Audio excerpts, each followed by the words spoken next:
Olá, queridos amigos, queridas amigas, estamos de volta aqui com o nosso programa Conexões Espiritualidade Crítica e hoje é um programa especial porque temos um convidado muito querido falando de um lançamento maravilhoso que é esse livro aqui, Abuso Espiritual, a Manipulação Invisível. Como vocês sabem, toda vez a gente faz o programa aqui e antes publicamos um artigo no jornal GGN que está aqui embaixo no link para vocês lerem, né? Então a gente faz a parte falada e a parte escrita. E hoje, com essa particularidade que estamos aqui com o autor do livro, Gabriel Perissé, que já fez parte de vários cursos nossos da Universidade Livre Pampédia, que é meu amigo de longa data, que é autor de muitos livros interessantes, que é doutor em filosofia da educação, como eu, fizemos juntos o doutorado, né? E também é doutor em teologia pela PUC de São Paulo, de Rio Grande do Sul. O doutorado em educação foi pela USP. Enfim, tem muitos títulos, um trabalho de longa data, mas este trabalho está fantástico e eu fiz questão de trazê-lo aqui para a gente conversar. Gabriel, seja bem-vindo aqui no programa. Obrigado, Dora. Estou muito contente com o seu artigo. Vamos ver se nossa entrevista supera ou pelo menos se equipara ao teu artigo. Obrigada. Bom, me fala um pouco, assim, eu vou te entrevistar então, né? Me Tá. fala então um pouco, como que você resumiria o propósito do livro, desse livro? Você também é escritora, você sabe que a gente vai descobrindo o que o livro é à medida também que os leitores vão dando as suas visões, né? Então, o livro é recém-lançado e então eu estou ainda colhendo as impressões dos leitores, né?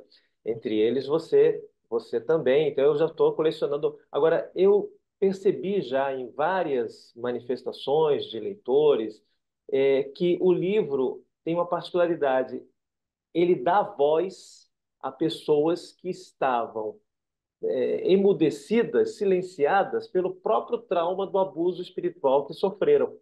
Então, é uma coisa muito interessante, que deve acontecer com vários outros tipos de livro, mas eu não esperava que isso aparecesse assim de maneira tão clara. No lançamento, por exemplo, na Bienal do Livro de São Paulo, pessoas que chegavam lá e relatavam um pouco das suas vidas e quase que chorávamos juntos, porque o livro, de algum modo, tinha vindo para essas pessoas como uma espécie de lenitivo e, mais do que isso, de um porta-voz. Olha, aqui agora eu sei o que eu tenho que dizer a respeito da minha experiência, que o autor do livro não conhece, mas eu sofri na pele, então eu sei do que se trata. Então, essa é a primeira coisa que está me impactando também como escritor, Então né? tem uma função catártica, digamos assim, a leitura do livro, né? É, Tem. e- é uma identificação. Eu até falei no artigo, né? As pessoas que provavelmente que frequentaram, que tiveram essa experiência, certamente identificarão, né? Inclusive os lugares que você não dá nome, mas que obviamente a pessoa saberá, né? Enfim, né? Isso é muito interessante. E o que que você, assim, rapidamente pudesse explicar para o nosso espectador, ouvinte, sei lá, quando é no YouTube, eu nunca sei como falar. Não é telespectador, porque não é televisão. É, Como é que você resumiria, assim, o que é um abuso espiritual?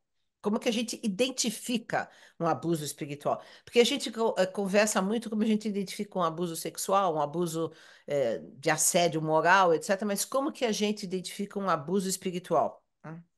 essa particularidade é que dá sentido ao livro, porque há muitos livros sobre abuso emocional, abuso sexual, até abuso financeiro, todos esses abusos que ocorrem em todas as partes. Mas o abuso espiritual, vamos dizer assim, tecnicamente falando, é um abuso que acontece em contextos religiosos, é um abuso de poder específico, porque não é só o poder político, não é só o poder financeiro, não é só o poder psicológico, é um poder que atua de maneira abusiva, de maneira violenta sobre aquilo que é mais caro a uma pessoa que crê.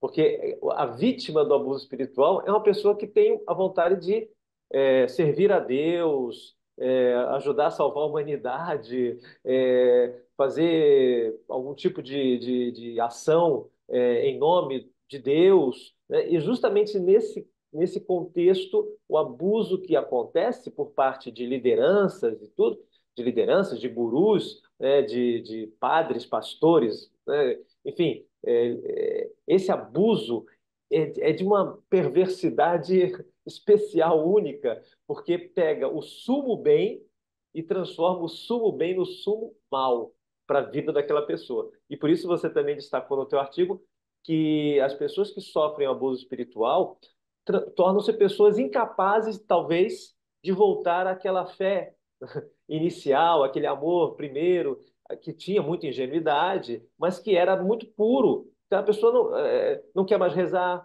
não quer mais ver. Uma leitura me dizia que quando alguém fala agora a palavra profético, ela já sai correndo, porque o profético para ela ficou associado a um abuso, né? Porque o abusador, ele é o profeta, ele é o gênio, ele é o diretor das almas, né? Então, realmente Causa esse um trauma, né? Causa um trauma. trauma, um trauma para toda a vida, né? Há pessoas, por exemplo, no campo católico, por exemplo, que quando alguém fala assim, não, porque a vontade de Deus para você, a pessoa já sai correndo porque essa vontade de Deus foi usada para controlar, para manipular e tal. Então o livro quer dizer, o livro trata de abuso de modo geral, né? Mas de modo específico esse abuso dentro do campo da espiritualidade, da religiosidade, dos movimentos, todos os movimentos. O que é mais interessante é que a gente vai poder, então isso é mais evangélico, isso é mais, sei lá, espiritualista. Não, em todos os âmbitos de todas as religiões você encontra abusadores. E não só religiões constituídas como seitas, como pequenos grupos, né? E isso fica muito claro e muito interessante. Agora, isso que você falou da vontade de Deus, né? É porque o guru, o sacerdote, o pastor, o médium, quem era, ele se coloca, né, como o dono da vontade de Deus, aquele que tem específica comunicação com Deus ou com os espíritos ou com quem for, né? Para transmitir aquilo que a vítima, né? Que você fala muito da vítima, deve fazer, né? Então, quer dizer, a pessoa perde a referência porque ela só se fixa numa falsa referência. São os falsos profetas, né? A que Jesus também se referiu, né? Exato. Então, isso é muito interessante. Agora, uma coisa que eu achei muito oportuno no livro é como você trata de duas questões que estão muito presentes na sociedade contemporânea e estão ligadas ao fenômeno do abuso espiritual, que é o fundamentalismo e o fanatismo, né? Que as duas coisas se interconectam, quase que são a mesma coisa, mas não são exatamente a mesma coisa. Queria que você falasse um pouco do fundamentalismo, porque também é uma coisa que aparece em todas as religiões. Quer dizer, você tem isso que eu acho interessante também que você mostra, que você tem a possibilidade, eu concordo com isso, de exercer uma religiosidade, uma espiritualidade saudável, leve, tranquila, serena, né? Mas existe todo um movimento em todas as religiões, isso eu tenho estudado isso, de fundamentalismo, né? E de fanatismo, e que aí gera uma série de questões e até um adoecimento psíquico nas pessoas que estão envolvidas com isso, né? Aliás, agora minha ideia é justamente aprofundar nessa direção, mostrar como o fundamentalismo, o fanatismo e outras patologias anexas ao abuso espiritual, como essas patologias atuam. O fundamentalismo é curioso, né? Porque é uma reação exacerbada perante uma crítica exacerbada. Quer dizer, o fundamentalista, vamos dizer assim, ele tem razão. Hã? Em que sentido? Porque ele se sentiu ameaçado pela relativização dos seus fundamentos.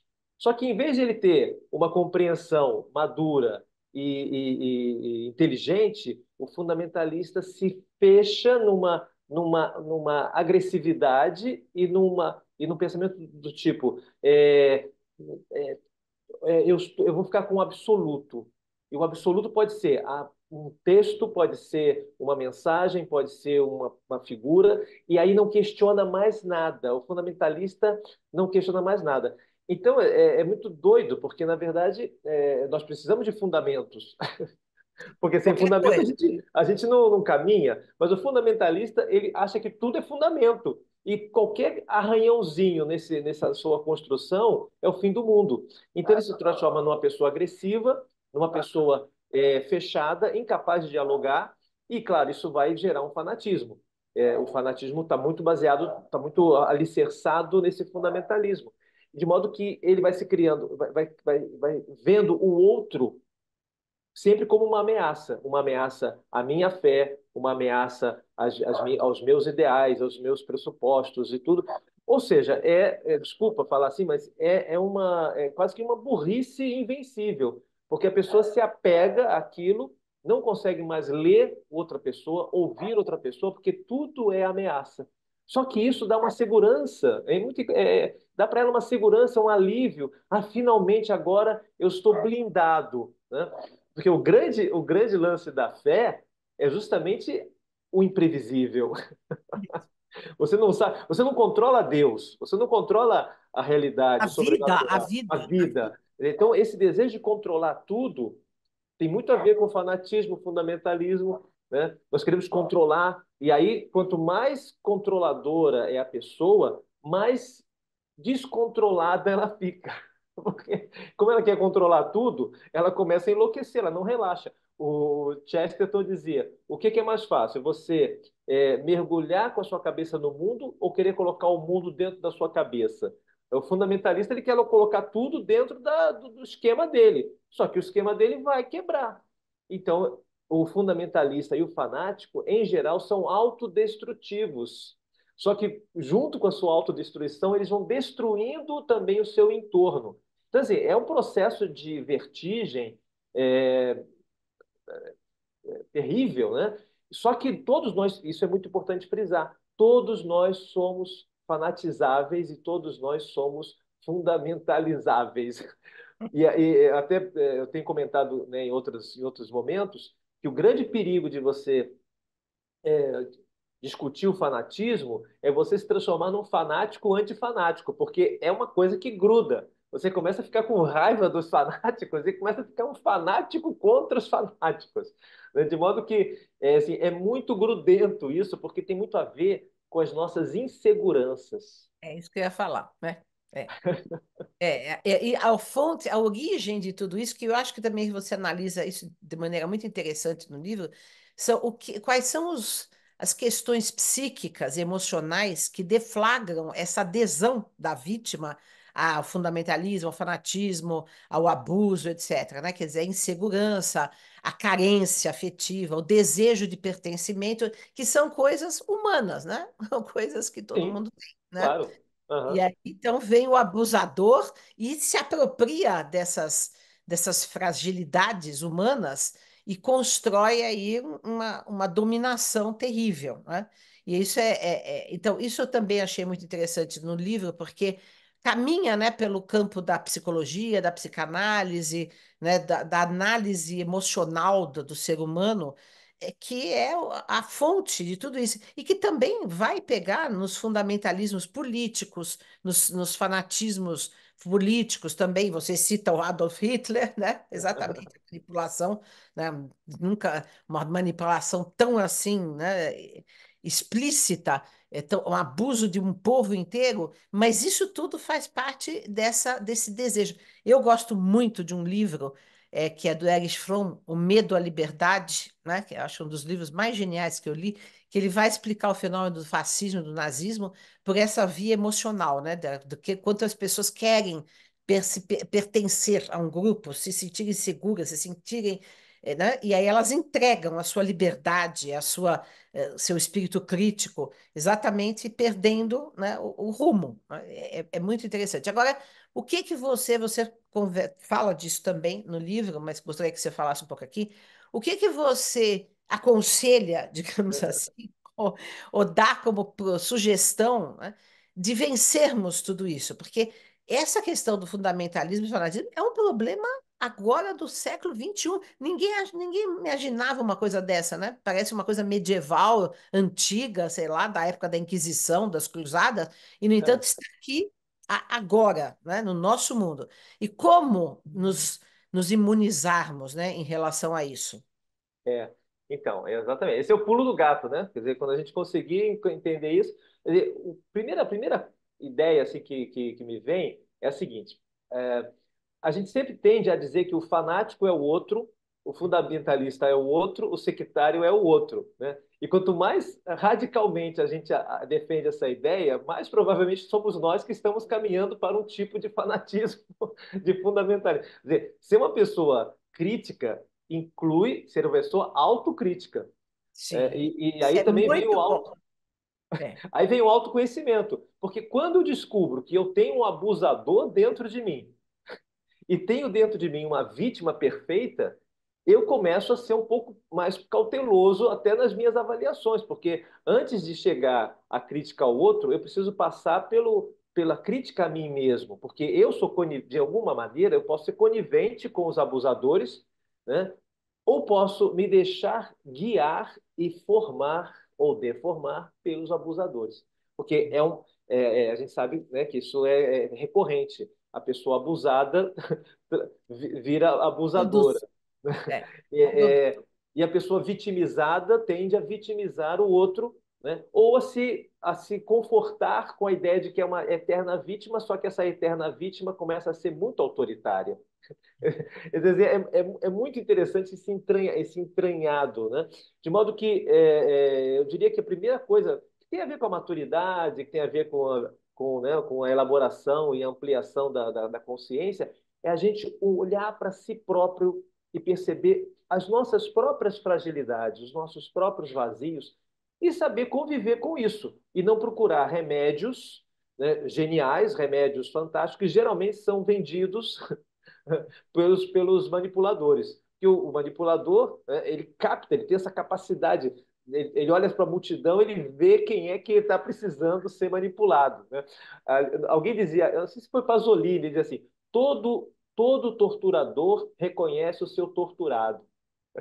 Então, todo manipulador reconhece o seu manipulado. Todo pastor ou falso pastor reconhece a sua ovelha, né, Submissa. fragilizada, submissa. Submissa. Essa coisa que você falou da submissão voluntária acaba sendo uma submissão voluntária. Por quê? Porque a vítima também tem suas ambições, a vítima também tem as suas vaidades, né? Eu digo isso no livro, que existem dentro das seitas os fanáticos de cima e os fanáticos de baixo. E o sonho do fanático de baixo é subir na vida dentro da seita. Não é à toa que muitas vezes as seitas se subdividem em outras seitas, porque quem está subindo, né, começa a querer também ter os seus seguidores, e o seguidor e o fanático de cima, peraí, você ainda precisa ser mais fanático, você não é tão fanático assim, você precisa melhorar. E aí fica essa guerra dentro das seitas e as seitas implodem, né? Quer dizer, então, e se multiplicam. E a gente vê isso o tempo todo, né? De modo que eu diria assim, um conselho, né? Se eu pudesse dar um conselho, mas que primeiramente é para cada um de nós mesmo, é olhar para dentro e perceber as nossas conivências com essa manipulação. E ter coragem, é aí que está, né? Isso é mais difícil ainda, é ter coragem de dizer não, porque é aquela velha história do assédio, mesmo do assédio sexual, quando alguém fala assim, não, você não pode falar com fulano, não, isso aqui é o nosso segredo. Epa, falou em segredo, não pode falar, não pode comentar, né? Eu conheci um movimento católico que tinha padres lá dentro, e a recomendação era a seguinte: só se pode confessar, né? Só você pode falar com padres do movimento, porque padres que não são do movimento não conhecem o movimento. Se não conhecem o movimento, não conhecem as exigências próprias da sua vocação. Então você não pode se confessar com padres fora do movimento. Ora, isso já é uma bolha, isso já é um controle, isso já é, inclusive, um abuso dentro da própria Igreja Católica, porque a Igreja Católica, os sacramentos não são de ninguém, Os sacramentos são de todos, né? Quer dizer, e eu posso escolher, como católico, me confessar com esse padre ou com aquele outro, eu não tenho que ficar preso. Então, esse é um pequeno exemplo do campo católico, mas é aquilo que nós falamos. Existem coisas análogas dentro Sim? de todas as agremiações religiosas. Só pode ler livro da nossa editora, só pode falar com os nossos guias, só pode falar com os nossos, né, e isso vai isolando e aumentando esse maniqueísmo que também está dentro da receita manipuladora, quer dizer, nós somos bons, o mundo é mau. Nós somos puros, o mundo é demoníaco. Aí, claro, se você quiser sair da seita, você já está no inferno. E aí entra o medo, que é outro componente dessa história toda. No movimento espírita, nós temos, por exemplo, as pessoas que frequentam um determinado centro e aí não podem ir em outro, né? Quer dizer, são expulsas se forem em outro, se passarem por outro, né? Então, quer dizer, é exatamente isso. Quer dizer, em todo lugar é o mesmo perfil, né? É o meu padrão, né? É o mesmo padrão. Na verdade, então isso demonstra que é uma questão humana, que é uma questão emocional, né? Que é uma questão que aí permeia as relações religiosas, como permeiam todas as relações políticas, familiares, né? Porque há abusos familiares, o quanto que há, né? Sim. Enfim, então essa a questão. Por isso que é muito importante o seu livro, porque ele disseca, de certa maneira, a questão do abuso e, embora esteja falando de abuso religioso, pode se aplicar a qualquer tipo de abuso, né? A qualquer tipo de abuso, porque é isso mesmo, né, que acontece, né? Então, é por aí. E você fala da questão da insegurança, né? E voltando aqui um pouco ao fundamentalismo, Aham. eu acho que uma das coisas que as pessoas não suportam, eu tenho observado isso muito, porque eu acabei de lançar o livro, você sabe, Kardec para o século Sim. XXI, e aí o livro mexe com várias certezas absolutas, né, do movimento espírita e de alguns espíritas mais ortodoxos, mais fechados, né? E aí a gente sente o quanto que as pessoas ficam afetadas com isso, porque a sensação de incerteza, que é uma sensação própria da humanidade, nós não temos todas as certezas absolutas de nada, né? Mas nem a ciência tem todas as certezas absolutas. É tudo, nós estamos num processo, né? Enfim. Né? Uhum. E aí as pessoas se sentem totalmente assim abaladas e tem uma reação, como você disse, emocional, agressiva, né? E aí que se apegam ainda mais à ortodoxia, ao fundamentalismo, porque não querem ter a sensação de uma incerteza, né? De uma dúvida, né? A dúvida é perturbadora, a incerteza é perturbadora, né? Só que sem incerteza a gente cai num dogmatismo fanático, né? Porque se nada pode ser questionado, se nada pode ser analisado, então, quer dizer, nós jogamos fora todo o conhecimento humano, é isso que é também. Aí jogamos fora a ciência, aí vem os antivacina, vem isso, aquilo, outro, porque Verdade. também, em nome, às vezes, de fundamentalismos religiosos, tem essa rejeição à própria ciência, né? Constituída, né? Queria que você comentasse um pouco isso. Hum? É, exatamente isso. E o interessante é que, vamos dizer, se a gente, porque nós procuramos uma religiosidade genuína. Mesmo uma pessoa, aliás, eu diria que uma pessoa agnóstica ou a pessoa que professa o ateísmo é uma pessoa profundamente religiosa, porque ela está renegando uma série de imagens de Deus, uma série de propostas religiosas que realmente não combinam. Olha, eu fico cada vez mais vamos dizer assim, cada vez admiro mais o ateísmo, porque muitas vezes esse ateísmo ele é uma forma de dizer eu não compactuo com o abuso espiritual desse, daquele outro, né? Agora, claro, nós precisamos ter discernimento. Quer dizer, nós continuamos sendo seres espirituais, seres que buscam respostas. Nós continuamos procurando o absoluto. Isso é intrínseco à própria condição humana. Tanto é que as religiões continuam se multiplicando. Agora, como discernir, né? Como alcançar? Então, o discernimento tem muito a ver com essa abertura para as infinitas possibilidades. Mais do que ficar inseguro, né? Inseguro, porque, claro, a gente quer a resposta, a gente quer, né, a definição, a última resposta, a resposta definitiva. Quer dizer, mais do que ficar preocupado com isso, é olhar ao lado rico dessa história. Ou seja, as imensas possibilidades, os futuríveis, as grandes possibilidades quando a gente se abre para esse mundo complexo, belo, inesperado. Eu acho que uma das coisas mais bonitas do Evangelho é justamente isso, porque Jesus está lá, ele está sempre disponível e ele se surpreende. Ele, nossa, esse romano pagão tem mais fé do que todos vocês que se acham tão, né? Imagina um judeu dizer que um pagão tinha mais fé do que todos os judeus juntos. Meu Deus, é um ataque a todo fundamentalismo, a todo fanatismo, dizer, abram os olhos e vejam que não são as respostas definitivas que vão, ao contrário, é deixar que o divino apareça, deixar que deixar a revelação se dar. Então, quando a gente perde essa necessidade de controlar, de querer saber, de dizer, ter todas as respostas. Não, deixa o Espírito sopra De quem? onde quer. Quer dizer, quando a pessoa entra nesse ritmo, claro, a gente tem que se despojar de todas essas certezas malucas, né? Essas virtudes enlouquecidas que a gente acha que tem, e deixar que Deus também atue. O fanático, ele no fundo, o fanático pensa assim: Deus não sabe o que faz. Deus realmente é um incompetente. Eu tenho que vir aqui e resolver toda essa problemática aqui. Quer dizer, é muita pretensão, é a autêntica híbris, né, dos gregos, e é o pecado original. O pecado original é dizer, né, eu tenho que corrigir Deus, porque Deus realmente, olha, está tudo errado. Essa pluralidade de religiões, que absurdo, só uma salva. Fora da minha religião não tem salvação. E aí começam todos esses processos de bolha, né? E aí chegamos ao máximo quando a pessoa decide o dia, mês e ano do fim do mundo.